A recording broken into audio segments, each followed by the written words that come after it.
जनवरी 1945 में जब यहाँ की कंटीली तारों के पीछे से आखिरी जर्मन सैनिक गायब हुआ तो पीछे केवल एक सन्नाटा बचा था। ये वो सन्नाटा नहीं था जो शांति लाता है, ये उस खालीपन का शोर था जिसे लाखों लोगों के चले जाने के बाद पीछे छोड़ दिया गया था। यहाँ की इमारतों, बैरकों और पटरियों पर एक ऐसा बोझ था जैसे पूरी दुनिया ने अपनी आंखें मूंद ली हों। 1943 की उन सर्द रातों में यूरोप के कोने कोने से ये काली ट्रेनें इसी सन्नाटे की ओर रेंग रही थीं। हजारों परिवारों को उनके घरों से निकाला गया, उनकी पहचान छीनी गई और उन्हें इन लकड़ी के डिब्बों में धकेल दिया गया। इंजन से निकलने वाला ये घना धुआं धीरे धीरे पूरे आसमान को ढकता जा रहा था, जैसे ये भविष्य के हर निशान को मिटाने के लिए निकला हो। डिब्बे के भीतर की स्थिति शब्दों से परे थी। एक छोटे से कमरे जितनी जगह में 100 से ज्यादा लोग हफ्तों तक बिना पानी और बिना रोशनी के खड़े रहने को मजबूर थे। बच्चों की सिसकियां अब शांत हो चुकी थीं क्योंकि उनके शरीर जवाब दे रहे थे। डिब्बों की दीवारों पर नाखूनों के निशान और घुटन से भरी होती सांसें गवाह थीं कि इन लोगों को इंसानी वजूद से बाहर धकेला जा चुका था। ये यात्रा उन्हें एक नई दुनिया में ले जा रही थी, जहां समाज के नियम लागू नहीं होते थे। जब इन डिब्बों के दरवाजे अंततः खुले तो बाहर खड़ा दृश्य उनकी कल्पनाओं के सबसे डरावने सपने से भी परे था। ये उनके पुराने जीवन का अंत था। जैसे ही ट्रेन रुकी, लोहे के दरवाजे एक झटके से खुले। बाहर कुत्तों के भौंकने और बूटों की आवाज़ों ने उन लोगों को घेरा हुआ था जो हफ्तों के अंधेरे के बाद सूरज की रोशनी देख रहे थे। सैनिकों की चीखें उन्हें लाइन में लगने का आदेश दे रही थीं और हर तरफ से सामान को फेंकने और लोगों को धक्का देने की आवाज़ें आ रही थीं। गेट के ऊपर लोहे के अक्षरों में जड़ा था, आर्बाइट माख्त फ्राई, काम तुम्हें आज़ाद करेगा। थके हुए और डरे हुए कैदियों ने जब इन शब्दों को पढ़ा तो कई लोगों को लगा कि शायद अगर वे कड़ी मेहनत करेंगे तो वे अपने परिवार के पास लौट सकेंगे। वे अभी नहीं जानते थे कि इस गेट के पीछे आज़ादी का मतलब केवल धुएं में बदल जाना था। प्लेटफॉर्म पर ही सिलेक्शन शुरू हुआ। एक नाजी अधिकारी के हाथ का एक इशारा, बायां या दायां, जिंदगी और मौत के बीच का फैसला था।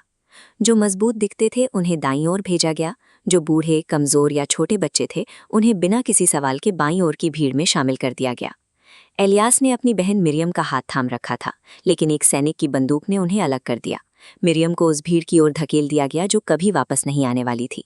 एलियास चिल्लाया, लेकिन उसकी आवाज़ शोर में दब गई। कुछ ही मिनटों में एक परिवार हमेशा के लिए टुकड़ों में बंट गया। इस कैंप की दहलीज पर कदम रखते ही इंसान से उसका नाम और उसका परिवार दोनों छीन लिए जाते थे। जीवित रहने के लिए अब उन्हें अपनी आत्मा को सुन करना सीखना था। बैरकों के अंदर की लकड़ी की तंग शेल्फें अब इन लोगों का संसार थीं। एक ही बिस्तर पर 6-7 लोग, जहां बीमारी और गंदगी का साम्राज्य था। यहाँ भूख केवल पेट की जरूरत नहीं थी, बल्कि एक ऐसा दर्द था जो इंसान को धीरे धीरे अंदर से खोखला कर देता था। कैदियों की बाहों पर स्याही से नंबर गोदे गए। एलियास अब एलियास नहीं रहा, वो Z3336 बन गया। अब उसे किसी नाम से नहीं बल्कि इस नंबर से पुकारा जाता था। ये नंबर उसके शरीर पर तब तक रहने वाला था जब तक उसकी सांसें चलेंगी। कैंप के रजिस्टर में नाम की जगह इन नंबरों ने ले ली थी।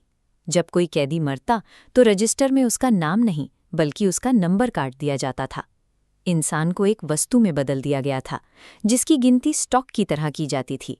रोजाना का राशन इतना कम था कि शरीर की मांसपेशियां और हड्डियां बाहर झांकने लगी थीं। ये लोग अब इंसान नहीं बल्कि चलते फिरते साए लग रहे थे। यहाँ मौत अचानक नहीं आती थी, बल्कि वो धीरे धीरे शरीर के हर अंग को छोड़ते हुए आगे बढ़ती थी। ऑश्विट्स में सबसे पहली हार शरीर की नहीं बल्कि आत्मसम्मान की होती थी। एक ऐसा माहौल बनाया गया था जहाँ जिंदा रहने की चाहत ही इंसान की सबसे बड़ी सजा बन गई थी। गैस चैम्बरों को इस तरह बनाया गया था कि वे बाहर से साधारण नहाने के कमरे लगे। लोगों को शांत रखने के लिए उन्हें साबुन तक दिए गए थे, लेकिन जैसे ही भारी लोहे के दरवाजे बंद हुए, छतों से पानी की जगह जहरीली गैस रिसने लगी। दीवारों पर उंगलियों के निशान और बंद दरवाजों के पीछे का सन्नाटा उस आखिरी सच की कहानी कहता है जिसे कोई बाहर नहीं बता सका। जो लोग इन कमरों तक नहीं पहुंचे उन्हें मेडिकल ब्लॉक में डॉक्टर जोसेफ मेंजल के सामने खड़ा किया गया। यहाँ विज्ञान का इस्तेमाल उपचार के लिए नहीं बल्कि अकल्पनीय पीड़ा देने के लिए किया जाता था। बच्चों पर किए गए प्रयोगों ने क्रूरता की हर परिभाषा को पीछे छोड़ दिया था। इस धूसर और बेरंग दुनिया में इलियास को एक दिन लाल स्कार्फ वाली वो लड़की दिखी। वो कैंप के कीचड़ से गुजर रही थी और बर्फ के बीच से गुजर रही थी। जैसे जैसे वो चिमनियों की ओर बढ़ी, उसका लाल रंग काले धुएं में विलीन हो गया। उस दिन वो रंग नहीं बल्कि मासूमियत का एक और हिस्सा हमेशा के लिए राख बन गया। ये कोई साधारण जगह नहीं थी, इसे एक कारखाने की तरह डिज़ाइन किया गया था, जहाँ कच्चा माल इंसान थे और अंतिम उत्पाद केवल राख थी। हार मानने के बजाय कुछ कैदियों ने कैंप की गहराई में एक विद्रोह की योजना बनाई। उन्होंने बाहर से बारूद चुराया और उस इमारत को उड़ा दिया जहां लोगों को जलाया जाता था।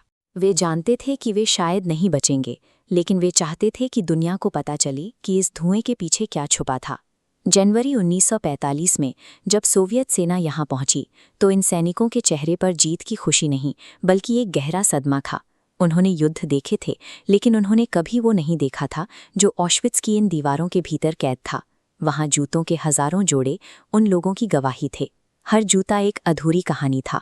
पास ही कटे बालों के ढेर और चश्मों के पहाड़ थे। नाज़ी इन सबूतों को मिटा नहीं सके। ये निर्जीव वस्तुएं अब लाखों की आवाज़ बन गई थीं। आज़ादी मिलने के बाद भी यहाँ से जिंदा निकले लोगों के लिए दुनिया कभी पहले जैसी नहीं रही। जो कुछ यहाँ हुआ उसने मानवता के विश्वास पर एक ऐसा घाव छोड़ दिया जिसे समय भी नहीं भर सकता।